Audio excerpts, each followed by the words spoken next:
idea what their stance is on, but equity and so forth. But I guess due to she campaigned for Youngkin, and she was definitely a Youngkin supporter. So and that's something, and that's pretty normal, right? So that people shouldn't be surprised about it. It's I'm not not surprising. surprised about it. No. So that's the thing, is that we can get all frustrated with one, but the fact is that in 3 years when Democrats are in charge, we'll replace these folks with better folks. Well, elections have consequences, but the issue is, I guess whether he's putting qualified people on the board, or whether he's putting, unqualified people, or whether he's putting people on the board who have an agenda for, his agenda, which is about charter schools and, I guess, private schools, and then if he has some people he's putting on some of these boards and commissions that are just unacceptable for other reasons, like what you're talking about with the racist language, or the that just should be unacceptable no matter what, right? I mean, even if you're qualified in terms of education, if let's just say you were like have a PhD in education and all this great you're totally qualified, but you're also a racist. I mean, you shouldn't be appointed to a board or commission, right? Even if you're qualified, if you have views.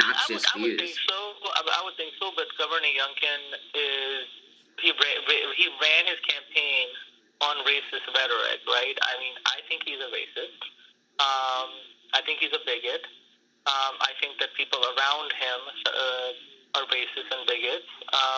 So why are we surprised that he's going to appoint racists and bigots? It's not. I don't think it's surprising at all. It's not an issue of surprise. It's an issue of being maybe not happy about it, but not necessarily surprised. I mean, he put Elizabeth Schultz in his administration. I mean, what else? Right. That woman has a long record of outrageous comments, bigoted towards, including Islamophobic and many other.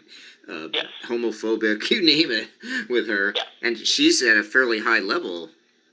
Assistant. Fairly high level, but the governor himself. That's what I'm saying. The governor himself is a racist and a bigot, right? I've been saying that to people. Like, there's people in the South Asian or the Asian community or the Muslim community who have to deal with him because they're like, oh, it's okay if he comes to our mosque and so forth. Well, I'm like, look, the guy's ran on a racist agenda. You want to brown nose him because he's governor? That's fine. But him and DeSantis and Abbott, and others, Trump, are racist and bigots. Well, Trump. Trump endorsed him. It's just a fact. Trump endorsed him. He said he was honored. Youngkin said he was honored to receive Trump's endorsement. He also said that Trump represents so much of what I'm running on here in Virginia. So, I mean, that kind of says it all. And Trump is a white supremacist. So. I mean, that's the thing. I mean, I don't know. I have to go by on statements. Like, I don't know if necessarily I would say Youngkin is a white supremacist, maybe.